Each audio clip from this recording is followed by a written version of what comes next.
Scorched Earth is just released for Ark Survival Ascended, and it is one of the most hardcore Ark maps. It is a barren land full of sandstorms and sweltering heat, so it can be very hard to survive when you're getting started. So I put together a list of the top 10 tips to help you survive on Scorched Earth when you're getting started on the map. This is the top 10 must-know tips and tricks to survive Scorched Earth. Starting with number 1, and one of the most important.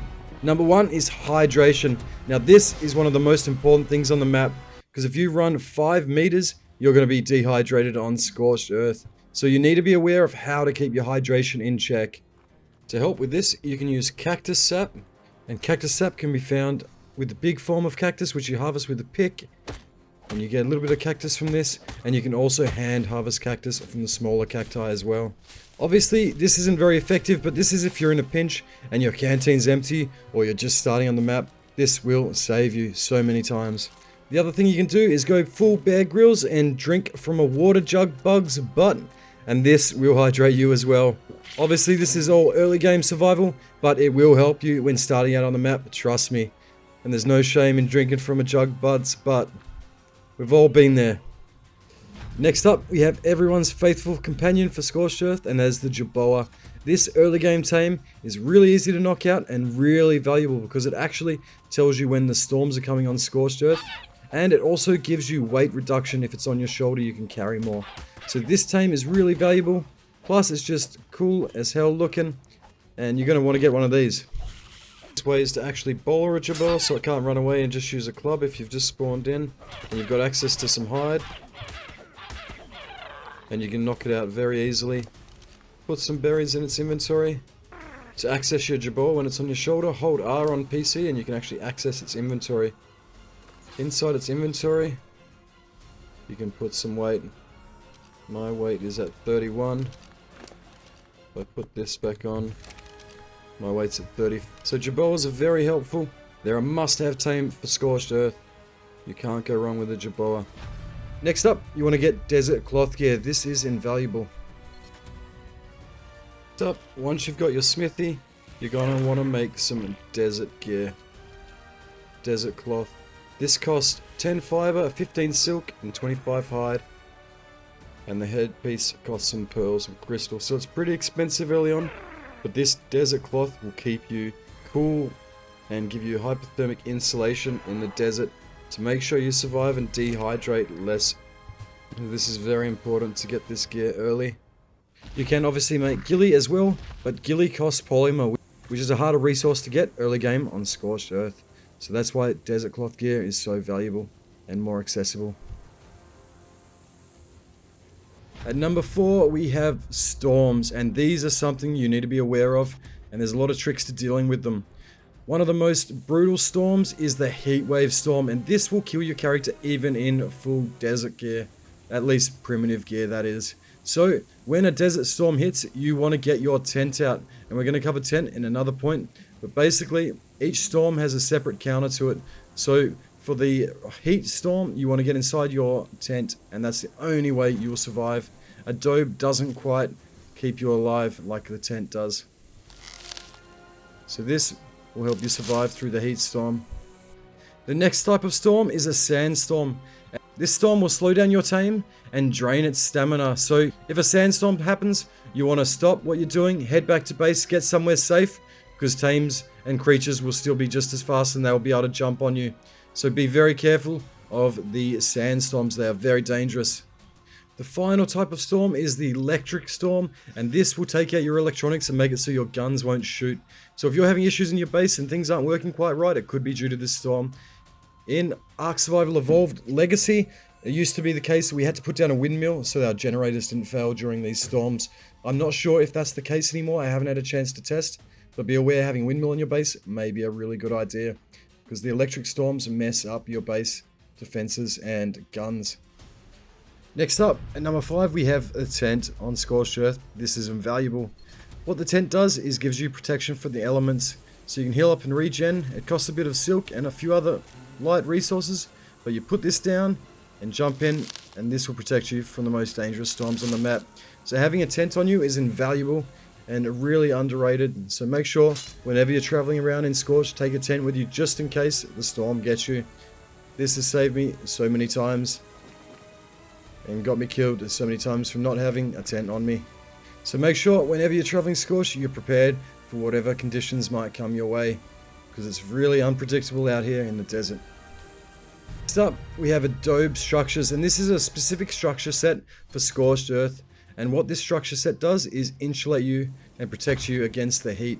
So building a room or building the inside of your base out of adobe is really important on Scorched Earth, because if you build in metal, you will cook so fast in your base, and it's not going to be a fun time, especially before you get to having air cons in your base.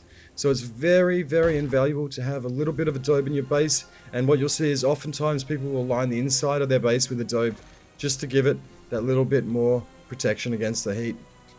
You will not survive inside a metal box on Scorched Earth without air cons, and this is about early game tips. Obviously, you won't have too many air cons straight away, so just be aware, you will cook if you build your base completely out of metal. Next up, we have one of the most important tools on Scorched Earth, and in Ark for PvP especially, and that's the whip. This early game tool will save you in so many scenarios. It's actually quite cheap to craft. It just requires some silk, which you can get from killing Lamantria, and also from the pink flowers on Scorched Earth. If you have a whip on you, you can actually whip yourself out of getting picked. So if someone picks you on their Argent, you can whip them off their tame, and you can survive. And you can also use it to get lots of resources really fast. So the whip is invaluable, and if you're on Scorched Earth, you should never be leaving base without it, because it's going to save you in a lot of scenarios. People used to farm pearls with whips, but it seems to be deeper here at the obelisk, so it's not quite as effective as it used to be. But never leave base without a whip on Scorched. Next up, we have the new resource spots, and luckily on Scorched Ascended, there are some new starter spots. These new areas, located around 2424, there's some great oasis water areas where we set up our starter base, and this area has crystal, obsidian, metal, pearls. It's got everything we needed for starting. So it's a great spot to come just to get yourself situated and be safer from the elements and some of the teams, as it's quite sheltered here. So make sure you look for somewhere that's got a few resources and it's got water nearby, because this will help you out a lot when you're getting started on Scorched Earth before you can get on your feet and tame an RG and get airborne and things like this. I really recommend this area for a great starting spot on Scorched Earth on Ark Survival Ascended. And it's even got Argents plentiful in the area. The other thing you're going to need early on is some polymer, and to find the polymer, you go out to the desert and find the mantis, and you have to kill the mantis and get the poly from them. Using a chainsaw is the most effective way to get as much poly as possible. The other resource you will need is silk, and as we mentioned, you can get that from the Lamantria, and you can also get it from the pink flowers found around the map. And chitin can also be found from the bones and dead tames that scatter the edge of the desert for extra resources. Next up, for early game tips and tricks, we have bowlers, and obviously experienced players know about this, but bowlers can help keep small teams at bay, and Scorched Earth has a lot of small to medium teams that will chase you down early game, so having bowlers on you is very important. So you do need hide for these, but it's not too hard to get some hide, and make sure you carry bowlers on you, because they will save you many times in Ark. They're one of the most important tools to have on you at all times, along with the whip. Bowlers cost about 3 hide per bowler, so it's not too expensive. So make some bowlers and you won't regret it. Last but not least, we have the Melatops, and this tame looks like a cow and acts like a camel. The Melatops stores water in its back, and if you tame it, you can get this water as it stores it periodically. So having a Melatops near your base is really valuable, just for that quick fix of water. If you don't want to run away to whatever water source you've got, or you don't want to pipe up your base, this is a good way to get water going early game. Just think of it like a moving water tank. And as I say, the most important resource on Scorched is water, so very important. Make sure you guys get yourself some Melatops early on. These are my top tips for Ark Survival Ascended Scorched Earth. If you guys think I've missed any, let me know in the comments below, and make sure you guys sub and like if you guys want to see more videos like this. I can do another video covering the more detailed aspects of Scorched Earth and things that are important mid to end game. If you guys want to see that, let me know. And also, I've been live streaming, and we'll be doing a new series on Scorched Earth PvP very soon, so make sure you guys stay tuned for that. I'll see you guys in the next one. Thanks for watching. You guys are legends.